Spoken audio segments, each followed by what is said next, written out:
Welcome to the Big World Made Small podcast for the adventure traveler. I'm thrilled you're here. My name is Jason Elkins, and in addition to being your host, I'm also a former U.S. Army paratrooper, third-generation commercial hot air balloon pilot, paramotor pilot, ex-Montana fly fishing guide, advanced open water scuba diver, and a full-time nomad that's visited more than 30 countries on 6 continents. As a seasoned adventure travel expert with a passion for creating and sharing meaningful experiences, I'm on a quest to impact the lives of adventure travelers, the tour operators they rely on, and the communities that host them. Every week, I bring you exclusive interviews with fascinating adventure tourism experts who have agreed to share their personal stories, favorite destinations, and some invaluable travel insights they've picked up along the way. We'll enjoy a casual conversation, create some connections, and likely share some laughs. It's my hope that by the end of each episode, this big world will feel just a bit smaller. Let's get started, shall we? Welcome back, everybody, to another episode of the Big World Made Small Adventure Travel Podcast. We're doing something different today. We've got a very special guest. We've got Chris Braunlich. She is the board chair and CEO of Conservation Volunteers International Program. Welcome to the show, Chris. Happy to have you here. Thank you very much for inviting me. I'm happy to be here. We're gonna dig into quite a few things, but since what you do is so different, I want to touch on at least the name of the organization so people have a real clear kind of idea of what we're talking about. And then we're going to dig into your past a little bit to help figure out, how you got into this. So what is, in a nutshell, what is Conservation Volunteers International Program, or Conservation VIP? We are a nonprofit, and we are dedicated to helping sustain some of the world's greatest landscapes, cultural heritage sites, and biodiversity. Our name is way too long for people to remember. Okay, once they get past the conversation, it's a little tough. There was a lot of thought put into the words in there, and I'll give you some of the background behind it, and then we'll switch to Conservation VIP. Conservation is really at our heart. Okay, we are an environmental conservation organization. The volunteer part is really important because we are a volunteer organization. I am a volunteer CEO. I am a volunteer who volunteers 40 hours a week for the organization. Our trip leaders are volunteers. We have very small paid staff now to handle some of the, I'm going to call the paper processing, but we are run by volunteers. So volunteers are our heart and soul. International, because a lot of volunteering is domestic. Many people volunteer in their backyard. They volunteer in the park near them. They volunteer for causes that they're aware of within their community. Not many people volunteer on an international basis. And that was really where we were headed when we started and where we've continued to focus. And then program was, I don't know, maybe Conservation VI didn't sound good enough. But, the program is really to say we have programs in the places that we support. We set up programs that we try to recreate and over come back and help with that program.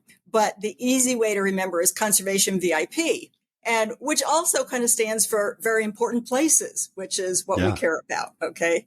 And very important projects, because we're not wasting people's time. We really are volunteering on projects that matter. So as a nonprofit, though, our website would be conservationvip.org as a nonprofit. Okay. Wonderful. And we will have a link to that in the show notes as well, because my goal, and as I mentioned right before I pushed the record button, is this is a little different. What we're discussing today on many levels is different, but there is some common threads here that I want to get into. But my hope is that listeners to the show that maybe have never even thought about, participating in one of your programs might be inspired to do it. And I remember the first time I spoke with you, you're like, Jason, we don't do adventure travel. This is not us. That's not our thing. I have no idea why you'd want me on the show. And I'm not even sure I feel comfortable with it. That's what I remember from our conversation. And I wasn't sure either, but the more we spoke, the more I got kind of turned on to the idea of some of these projects you're working on. And I thought they are adventurous. I mean, if you go to some of these places and do some of these projects, they're adventurous.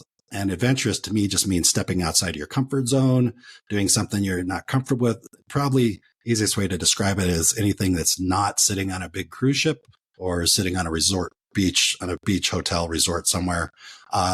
So as you told me a little bit more about what you were doing, I thought, well, that sounds adventurous.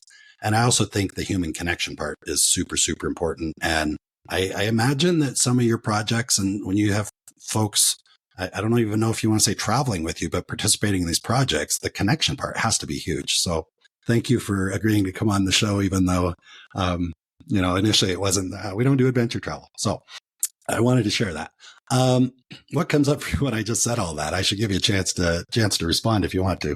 Well, we are in some ways connected to the adventure travel industry. And so I don't think we are unrelated to adventure travel. I think that perhaps our purpose is so different that I feel it feels a little alien to me when I look at the adventure travel sites. Because often the purpose that comes out when you look at adventure travel is, let's go focus on exactly what it's very self-centered. Okay. Mm-hmm. What do you want to do that would give you a thrill? Yeah. And it is not particularly outward looking. It doesn't really look at how does your adventure affect the place you're going. And to me, we are connected to all these places we go to. Even if you go as an adventure traveler, you are now somehow affecting that place and you're connected to it forever. Yeah. And if you take that seriously, how can you think of it only in terms of what I get out of it? So that's where I feel like there's a little bit of division. But I don't want to sound critical of adventure travel because there are plenty of, I've certainly done adventure travel, okay, and there are reasons to do it. But I wish there were more focus on when I go to a place, what am I doing to it? And I think the adventure travel world is waking up to that, and there's more discussion about being sustainable. But they've set the bar pretty low. Okay, let's try not to damage the place. Okay. And, you wouldn't go to your next door neighbor's house and set the bar at, let me try not to damage it. Okay. You might go over, and if he or she's working on a project, you might say, can I give you a hand? Okay. Yeah. I would like travel to focus more on that. Think of these people as you would treat your community, which is way beyond, I won't damage you. Yeah, no, I think that was very well put. And I can see where, you've been around the work that you do for quite a while. And I'm sure you've seen many examples of that kind of that self-centered part. It's hard for me to get my head around it because my favorite part of going to places is connecting with the community. And you'd ask me in our first call, like, Jason, what kind of volunteer work do you do? And that was a good question. I was like, I've done some volunteer stuff. I was a volunteer coach for YMCA for kids at one point. But honestly, no, it hasn't, in a sense, hasn't been a direct, like, okay, I'm going to volunteer. But it also got me to thinking, I do believe that there are some quote unquote adventure tour operators that are very passionate about their communities that they're working in. I know because I speak with, anybody that's listened to the show for a while has heard the subject come up many, many times. Right. About what are we doing to the communities and how are we responsible for helping encourage people to participate and to be involved. But at the same time, if you look at the marketing, because I also do digital marketing for adventure tour companies, it's very much what's in it for me? What are you going to get out of this? Right. What's your experience going to be? For me, I want the experience to connect with people. If I were trying to pick trips, I would want to pick trips where I'm going to engage with people as much as possible, which is why I was excited to chat with you, because I think there's a great opportunity for people to really connect. I know we're going to come back to this. And I also realize we could spend the next 40 minutes without ever talking about you, but I do want to dig in a little bit and learn, how did you get in? How did you get so passionate about it? What's your background? We can go back as far as you want to go, but I'd love to hear more about that. Well, my background, if you want to sort of not go all the way to grade school, but my background is I have a bachelor's in economics and an MBA in finance. So this does not sound like your natural background for going into an environmental conservation organization. But I will say that when I worked, paid work in the corporate world, my favorite vacation was backpacking. Okay. So anytime I got off, whether it was a weekend or, my 2 weeks a year at the beginning until I built up to more vacation, my husband and I would go off backpacking. He introduced me to backpacking. He'd started hiking way before I ever met him. And I loved it. And I think I loved it because I was always an outdoor person, even as a child. I was a sort of tomboy who climbed trees and rode bikes and, jumped around and did that kind of thing, not organized sports, but I just liked being outdoors. So I always liked hiking, and I live in California, which is, heaven for being outdoors. Even in the winter, you can hike around the hills, and in the summer, get high in the mountains. After years of hiking and after I retired from work, my husband saw an article in the local newspaper about a group who was going to take some volunteers down to Patagonia to do trail work. And we had long wanted to go and see the Andes and see Patagonia, but we had never gotten around to getting it organized because it was just too much trouble. And we thought, okay, this is an easy way to go. All right. We'll join this group. They'll do all the work. They'll figure out the transportation and where we sleep and that kind of thing. And we'll just go along for the fun of it. And how hard can trail work be? Right. So we really kind of just dropped into it. That was actually a trip organized by the people who started Conservation VIP. And it was started by a guy who worked in the Forest Service and another fellow who at that point was no longer with Park Service, but he had worked in the Park Service. And they had simply gone to Patagonia to go hiking. They wanted to see Torres del Paine. They'd gone hiking and thought it was stunningly beautiful, which I agree, and realized that the trails were terrible. I mean, coming from the U.S. and knowing that people come from around the world to hike there, they were frankly appalled at the condition of the trails. And therefore, they took it upon themselves to go meet the superintendent of the park and say, what's going on? The trails are terrible. And, in the U.S., we have better trails. Can we help you? First of all, his response was, why would anybody help me? Nobody ever helps parks. And it was true. In Chile, at that point, the only real volunteering in the country tended to be social services, which is common in many, I'm going to say, underdeveloped countries, lower income countries. Here in the U.S., we have many organizations that help the national parks, but that's not true in other places. And they didn't have the budget. They had no trail crew. They had nobody maintain trails, and really they'd never built trails. The trails were there from the hikers from years ago who got there and said, the quickest way to get to the top is straight up. As the early mountain climbers always do that. Like, what's the easiest way to get to the top? And it's pretty much straight up without switchbacks, which is great if you only have a few hikers. And then you start having more hikers and they follow the trek that they see because that's the easy way to go. And then you have more hikers, and the next thing you know, you have a rut. And then you have more hikers, and the rut gets worse and worse, and you have erosion. And the erosion gets worse and worse, and it damages the land around it. The water course change. It affects the plants around it, affects the animals around it. And we're talking a very fragile part of the world. It has a short growing season. The trees down there, I love Torres del Paine because the trees aren't that big and I'm short. Okay. For me to go to a place where trees weren't overwhelming was like, wow, this is cool. I mean, they're fine, but they take many, many years to grow up to be short trees. Well, people trample things when they go off trail because as trails get eroded, as they get, unpleasant, they become muddy and nobody wants to walk in muddy trails. So the next thing you do is you make a trail around it. And then when that gets muddier, you make a trail around it. And this whole meadow is getting destroyed. The vegetation's being destroyed, et cetera. So, it really was for people who cared about the environment, who worked in national parks and in national forests. This was a terrible thing to see. So they said, I'm sure we can find people who'd come down and help. So they organized these informal groups for a couple of years. And I joined one of these groups that was run out of the guy's, back room. But at that point, they realized if we're going to do this every year, we should set up a nonprofit. So we went down in 2007. And in 2008, the nonprofit was set up. But my husband and I had such a good time the first time around. We said, let's do it again. Okay. So, we were only there for, 10 or 12 days, and it just wasn't enough. We hadn't seen enough of it. We wanted to see more of it. And each trip was to a slightly different place. So, if you fix trails in one place, you move on to the next place.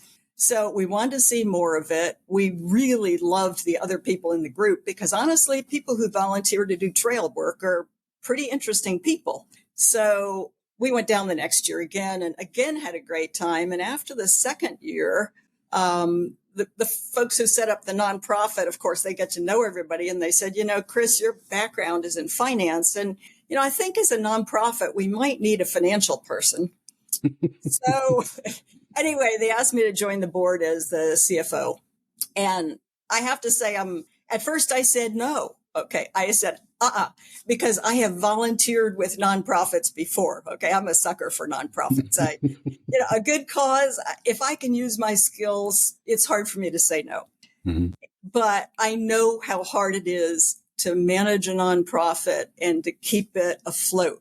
It's like any other business, except that you don't pay taxes, but you still have to have money coming in to pay all the bills going out. And it's tough for a nonprofit because we're highly regulated. Okay. So we not only have to make sure the bills get paid, but we also have to follow all the regulations of a nonprofit, do all the reporting, et cetera. And I said, that's too much work. Anyway, they kept bugging me about it. And so I finally agreed to be on the board as a CFO. And then a few years later, I became the CEO and eventually CEO and board chair. So that's my probably too long a story about how I got involved. But basically, I love the outdoors. I thought the organization was very worthwhile and I was having a good time. And now I spend too much time at the computer and not enough time outdoors. But absolutely, it's another story. I love the way you described all that. You opened my eyes to something because initially when you started, you said, oh, well, these guys went down. They didn't like the trails. They thought we needed to fix the trails. And I've spent a lot of time outdoors as a guide. And I was like, how does a conservation organization approach if we fix the trails so more people can visit and where is there a conflict there? But then when you described the negative impacts of having poorly designed trails or not even designed, just up the side of the mountain, it all started to become really clear to me. And I imagined, we've all been to clearings or pastures in the mountains where, the first truck drives through and it starts to create ruts and then it gets muddy. And then before you know it, this little clearing in the woods is completely covered in tire tracks and all the grass and all the animals and everything that were there. Obviously are displaced. So I love that you described it in a way that I could get my head around it. As someone who's been outside so many times in the outdoors, it makes a lot of sense. I also, last time we spoke, you were kind of explaining to me a little bit about the regulations. And I guess the first question I want to ask is, where does the majority of the money come from? Is it actually people that participate in the trips? Or where does the money come from? We have two primary sources of money. The primary source is our volunteers pay to go on our trips. Okay. So we charge enough that we hope it will cover all the costs of the trip and something extra to pay the overhead, the website costs, the IT costs, insurance costs, and all that kind of thing, regulatory fees, filing, et cetera. We also, as a nonprofit, love donations. I will say that 98% of our donations come from people who've gone on the trips and come back and said, this is a worthwhile organization. That was a wonderful trip. We want you to keep doing it. We're donating money. So, I think there are all nonprofits in the U.S. can accept donations and give donation receipts for tax purposes. I think it's easier to get donations if you have, cute little babies or, cute little animals that need help. It's hard to picture a trail and say, wow, that trail, I'm just dying to give money for that trail. It's hard to do that. So some of what we do, it's harder to picture why donations matter.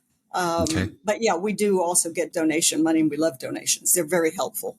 I suspected that a lot of the revenue was coming from people that were actually going on these projects. I'm going to call them projects. I'm not going to say trips. Yeah. And part of why I'm phrasing it that way is because last time we spoke, you were telling me because it's a not-for-profit, we have a lot of limitations on how I'm going to use the word market our projects. And you were describing, if if the powers that be look at our website and our website is like, hey, look at how much fun you're going to have on this, and you're going to make friends, and you're going to get to hike, and you're going to get to see these beautiful mountains, then all of a sudden there might be people thinking, well, this obviously is not a not-for-profit organization. They're not following the rules. But then the flip side of that is that's how you raise your revenue, is by encouraging people to go do these projects for you. So how do you balance? It's difficult. I guess I would explain it by saying we think there are plenty of people who want to go to the destinations we support. So you have to start by looking at which destinations we support. And there are many, many places in the world that need help. But we go to the places that have a huge number of people who want to see them. And then we say, from that large number of people, surely we can find enough who are caring about the world, who would be willing to go there and help the place as well as see it. Okay. So we do lead by talking about the destinations we go to. Okay. I mean, Machu Picchu is overrun with people who want to see it. Many, many people want to see it. So they've really shortened up, the tour now of Machu Picchu is, a half a day tour to get in and get out kind of thing. So we know many people want to see it. And therefore, we talk about Machu Picchu and getting to see Machu Picchu. But we then talk about how you can help preserve it and protect it from what happens when all these people want to go there. Mm-hmm. That's really, we have to appeal to people in terms of saying, first of all, you want to go there. How about going there in a different way? And usually for us, the hardest part is to get somebody to travel with us the first time. Mm-hmm. We have a lot of people who travel with us over and over once they go the first time because they say, wow, this is really a fun way to travel. Okay. But we can't lead with we're more fun than the other guys. First of all, nobody's going to believe it. We are in many cases more fun than the other guys. But you probably are. We probably are. But, nobody's going to believe it because we're saying we're volunteering. And there's sort of this bias like, well, if it's volunteering, it must be work. It must be hard. We are careful. We have to be careful that nobody gets injured and that they have a good experience. Okay. So safety is number one, but number two really is, let's be sure you have a good experience. So we align people with their skills and abilities. And there are always multiple tasks to do. Even in trail work, which is relatively rigorous, there is some work that requires a lot of upper body strength. Okay. Mm-hmm. And there's some work that's much less. I mean, I'm not a very large woman. Nobody's going to see it with just voice, but I'm 5'3", 110 pounds. Okay. I'm not really good at carrying heavy loads, but I can do a lot of work that's necessary with trail work, like brushing, for example. Or when I'm shoveling smaller shovel loads, but if I do smaller shovel loads, but I'm pretty quick, I can get as much done kind of thing. So we align people with their abilities so that they will feel good while they're doing the work. And I was just imagining, Chris, if there was someone along on, one of the projects that maybe wasn't really great at doing any of the actual trail work, but just had a really good personality and was just able to keep everybody cheered up and, and just keep people inspired, motivated. Maybe the party planner type that, sometimes we see. I can imagine all kinds of roles. Yeah, I will say we've occasionally, instantly, when you said that, what came to mind is a woman who went on one of our trips to Torres del Paine, and she kind of became the group's grandmother. Okay. Yeah. She wanted to take care. I mean, she certainly did some of the work. Okay. We found some tasks for her to do, but as much as anything, it was her personality and her encouragement of other people. And everybody in the refugio fell in love with her. The guys who worked there always wanted to bring us the best food because she was in our group, and they just thought she was the most wonderful person. So it sounds like anybody could do this, really. Anybody who has the ability to walk on an uneven trail. Okay. There you go. I'm still going to put limits. Yep. Okay. No, I get that. The trail's uneven. But beyond that, I never did any trail work till I did this. Now, I kind of want to go back to your other point, if you don't mind, because I want to say I spent years and years hiking trails, never wondering where they came from. Mm-hmm. Okay. I took them for granted because, more than anything, I hiked in, national parks, public land, I'm going to say, not just parks, but Forest Service, et cetera, public lands in the U.S. And there are trails. And, sometimes the trails weren't that good. And I have actually done a lot of off-trail work too, like high in the Sierra. We just used to go cross country, not on trails. But it never occurred to me to think about how they got there. And when I realized, honestly, I didn't go to Torres del Paine to do trail work. I went there to see the place. Mm-hmm. Once I did trail work, I really started thinking how self-centered I had been to take them for granted and just assume that trails were there. And I realized how important good trails are because I'm more accustomed to good trails. Okay. So, but once you begin to accept the fact that, it's our global responsibility. If we're global citizens, we have global responsibility. That's my take on life. Then there are always things that we can do. I don't think we're really limited. We just have to think about what I can contribute, not can I contribute. Right. And it seems like trail work, there's the direct thing that you just mentioned, that if a trail's not well designed, if people are just cutting across the switchbacks, going up side of the hill, causing all kinds of erosion, there's an impact from that. But then I also imagine, and it was kind of what I was starting to imagine before you made that part so clear, when we encourage people to get in the outdoors and when we make it easier for them to get in the outdoors, yes, sometimes we run the risk of overcrowding or over-visitation, but also people that use the outdoors tend to be more aware of the outdoors and more likely to contribute or more likely to make decisions around their waste products or around political decisions, voting, stuff like that. So I imagine there's a whole nother level to improving these trails. It's not just literally about the erosion on the trails, right? No, it really is the much larger picture. If you think about it, public lands that have been protected for the public by the government entity, whether it's in the U.S. or elsewhere, tend to be the most precious places on earth, right? The government doesn't save places that don't matter. So if you think about it, these are precious places that we take for granted as public lands. And as the world becomes more urbanized, as there are fewer, I'm going to say, public places close to home where, you can get to any real space. Clearly in the U.S., there's been a growth in appreciation of the national parks. With COVID, suddenly everybody realized, I want to get outside. Well, that outside won't be there if somehow or other it's not protected. So thank God we have all these national parks.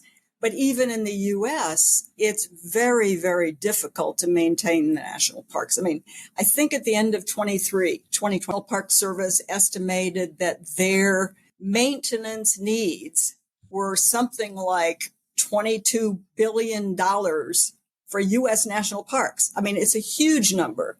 Now, that includes a lot of things, but think about that. So even in the U.S., where we have a lot of resources, they very much welcome volunteers to take care of it. And national parks tend to be the places that protect biodiversity. Okay, you've got animals there who are protected, and there's more of a biodiverse set of animals as opposed to places where we, pick and choose and say, okay, we have this animal, but not that one because we like this one. We don't like that one.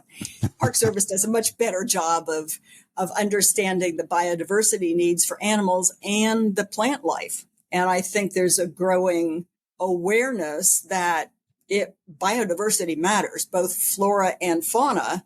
And all of that has to be protected from people who want to just, run through the woods doing whatever they want to do. Okay, you can coexist, but you've got to be careful about where you place trails and keeping people at enough of a distance that the natural life can continue to be natural. It's all sort of a piece together, if you will. Yeah, no, and I'm imagining the signs, please stay on the trail, please stay on the trail.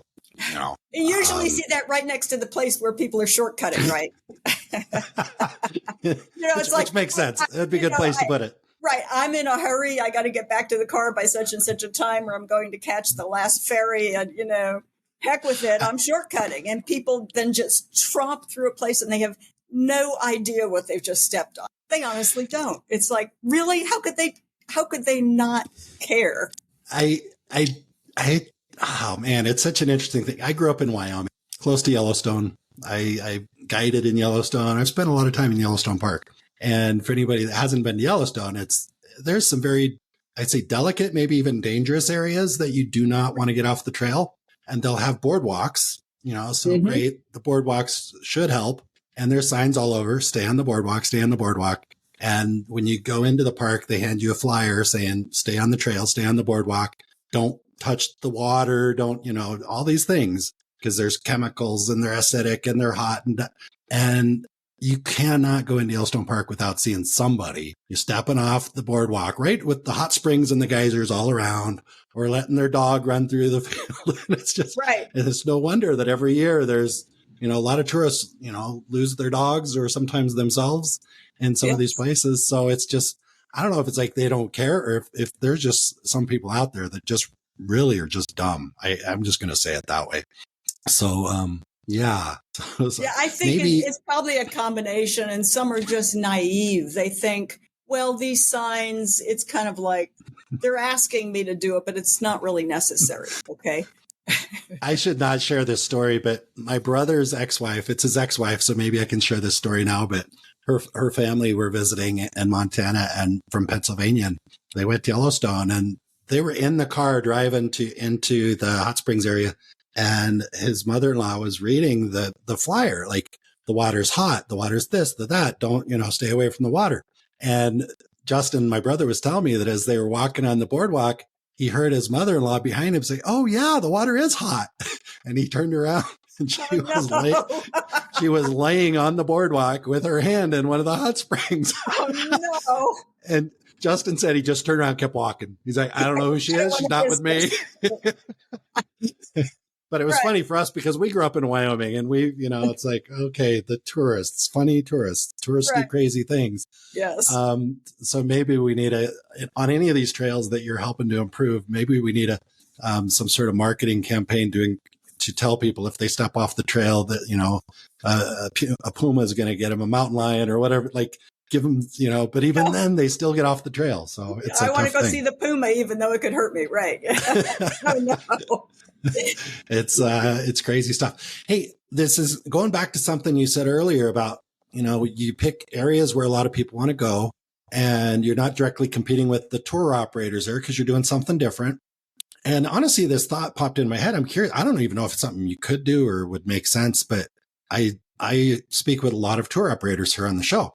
And I know that a lot of tour operators listen to the show. I have tour operators in, Torres del Paine area and Chile and Patagonia and all these different places. And I don't know. Here's the thought. You tell me if it makes sense or not. I'm thinking, geez, I'm a tour operator. I've got a wide range of tours. Hopefully they're all sustainable and they're, at least environmentally focused on some level. But as a tour operator, if I partnered with a conservation organization and said, hey, you guys are looking for volunteers, you're looking for funds also. As a tour operator, can I market a trip in a fun way, maybe a little bit more fun way, because I don't have the IRS looking at my website and saying, hey, wait a minute, you're a not-for-profit. But if I, as a tour operator, put together maybe a 10-day trip and we say 5 of those days are going to be spent with conservation VIP building trails, could they do that? What comes up for you when I say something like that? Is that even a possibility? Let me give you some history. They pay you, obviously. The answer is yes, there is a way to do it, and we would be very interested. But let me go back and give you some history. We, early on, as we started to expand, so we started in Torres del Paine. The next place that we added to the list of places we wanted to help was Machu Picchu. Mm-hmm. And after we added Machu Picchu, we said, we want to keep expanding to other destinations, but we can't do it as a volunteer organization and do everything. We went to REI, Recreational Equipment Inc., the co-op here in Seattle, as it turns out. Mm-hmm. They had a travel arm, which was an international travel arm. Yep. And for years, we partnered with REI Adventures. Now, REI Adventures traveled both, REI Adventures being the travel arm of REI. Mm-hmm. they advertised trips in the US and internationally, and it was always branded REI. But of course, they worked with travel companies in all these places. You only saw the REI name except for us. Out of the goodness of their heart, they said, we want to support volunteering.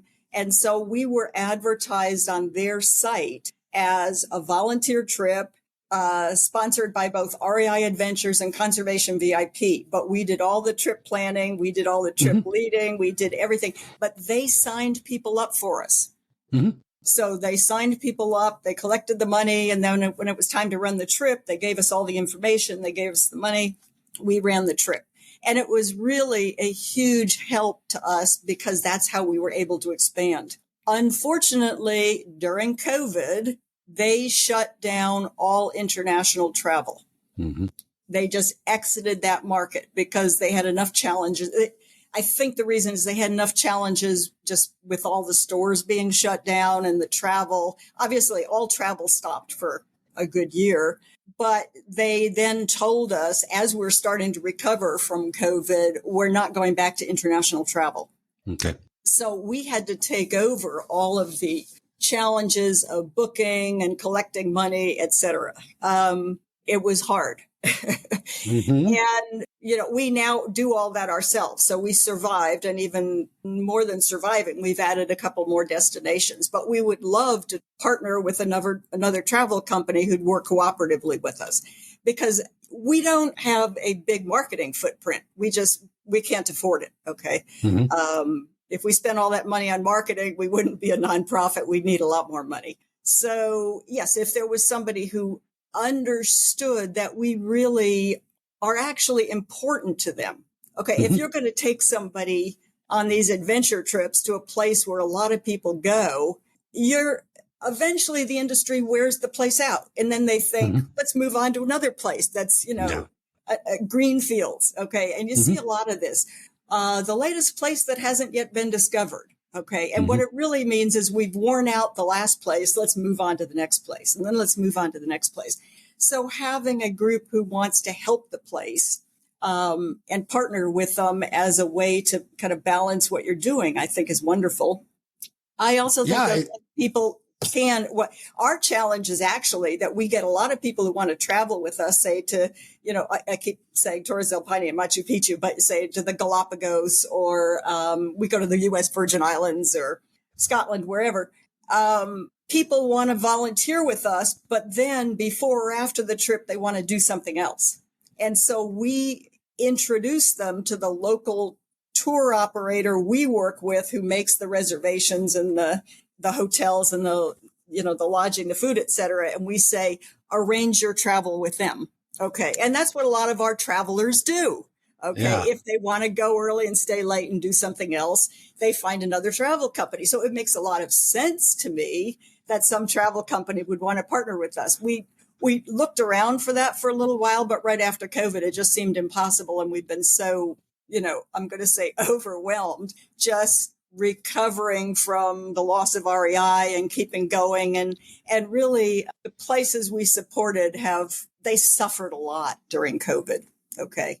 So even though fewer people wanted to travel to these places to help them, I mean, right after COVID, I'm going to say everybody said, I want to break loose and have fun.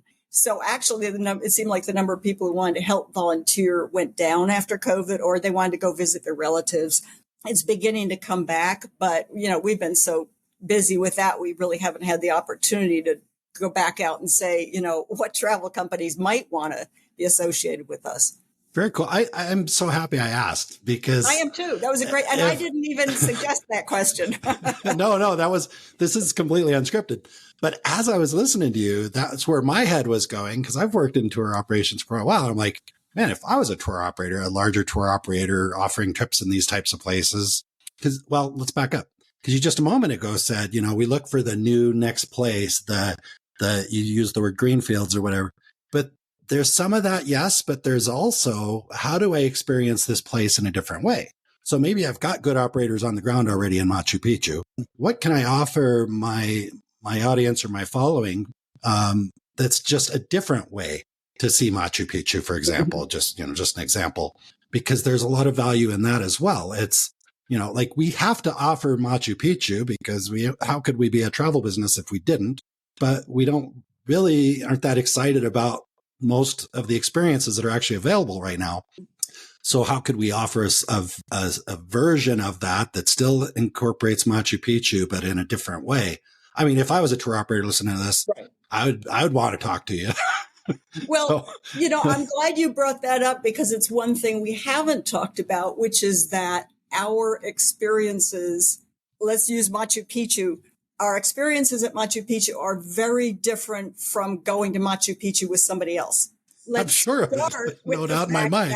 We are there as their guests in the sense that we are there with their permission. We get permits from them to volunteer. Mm-hmm.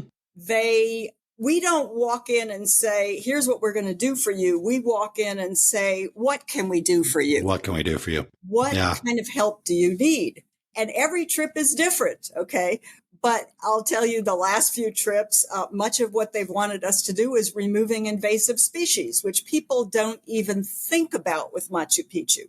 Mm-hmm. Machu Picchu has high fire risk because of an invasive grass that has taken over in there. Well, first of all, we volunteer with park rangers. Okay. So we spend, days working alongside Peruvians who spend their life at Machu Picchu. Right. You begin to understand the park differently when you're with local Peruvians who care about Machu Picchu. Yeah. We also are often working on terraces where the ordinary tourist can't get to. You're not allowed to go there, okay? Mm-hmm. But there are all these terraces around there that need work in terms of getting rid of the vegetation. Now, other times we've cleaned Incan walls on some of the ruins that nobody's allowed to see, but we've gone there and cleaned off the walls. I mean, it's almost spiritual, if you will. I mean, it's just amazing to be there. And we are there not for the 4 hours where you run through the entrance gate, go up, go on the route as fast as you can, stop at all the designated spots to get the little lecture on, what this building was this for, the high Incan guy or the lower, worker guys. And we don't just get those lectures. We're there for several days. Yeah. And you got me sold. I think it sounds great. Okay.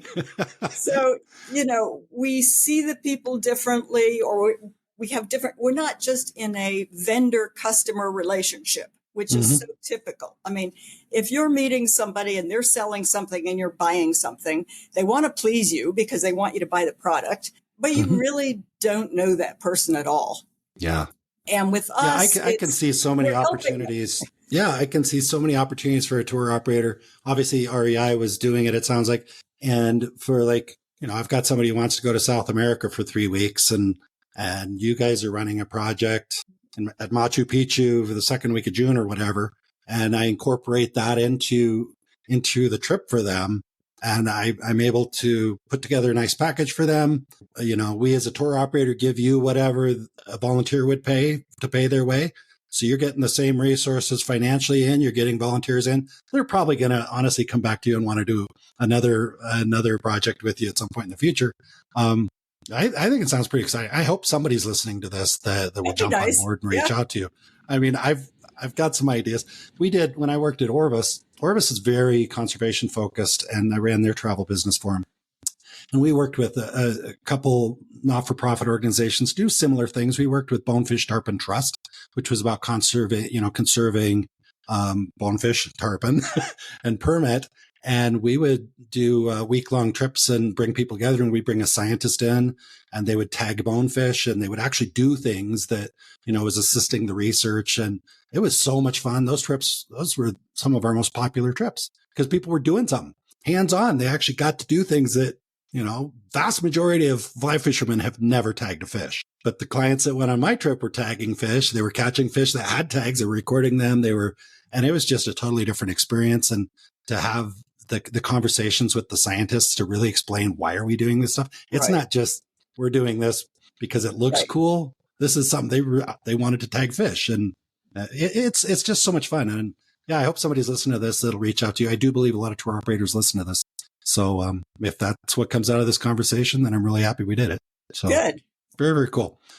Chris, we discussed a lot of things, and I want to be respectful of your time. I understand you're actually at a conference right now, conservation conference, and you were nice enough to take about about an hour break between meetings to come meet with us. So I want to be respectful of your time so you can get back.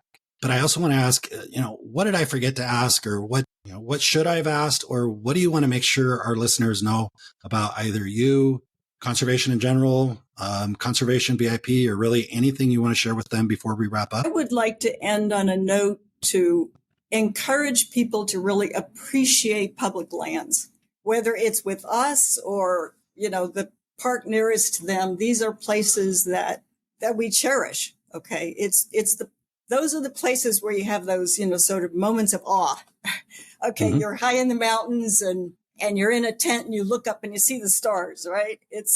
You can't beat that experience. And we need these places. But in order for these places to continue, really, I would like people to say, I can do something to make sure they continue. I can do my little bit. It's not hard. It can be fun. Okay. It can be a lot of fun, but it matters. And so, kind of thinking beyond, what's the one thing that I have the most fun doing and trying to do it over and over and over. Think about how you can come back from a trip and actually feel good about yourself. Okay. Because I think that's the thing about volunteer travel is you not only come back saying, wow, I saw this place I wanted to see. You come back feeling good about yourself. And that's because you recognize that we're all a global community. I love that. That reminds me of growing up with my father. We spent a lot of time in the mountains, and every time we left a place, he would say, "Okay, we got to leave it better than we found it." Exactly. And I know that maybe that's a little cliche, but at the same time, if when you're out in the parks or just in the wilderness and just in the world in general, not even nature, but like with other people too, that would be nice. Is leave it better than the way you found it. And if we all did that, we wouldn't even need to be having these conversations. No, so I think that connectivity, with the rest of the world is how we feel good about the world. Yeah, absolutely. So, I appreciate you coming on and helping me achieve that goal of making the big world feel just a little bit smaller. It's all about connectivity. So thank you so much, Chris. I appreciate you taking time out of your day to join us. Thank you very much, Jason. I appreciate it. All right. Talk to you soon. Talk to you later. Bye. I trust you enjoyed listening to the conversation as much as I enjoyed recording it. If you're enjoying the Big World Made Small podcast, please take a moment to tell the algorithm by subscribing and posting a review so that others can benefit as well. I also invite you to take a quick trip over to bigworldmadesmall.com and join our private adventure travel community to receive new episode notifications, special access to our guest experts, and perhaps even some exclusive partner offers that we haven't discussed on the podcast. I'll publish another episode soon. Until then, keep exploring. It's the best way to make a big world feel just a bit smaller.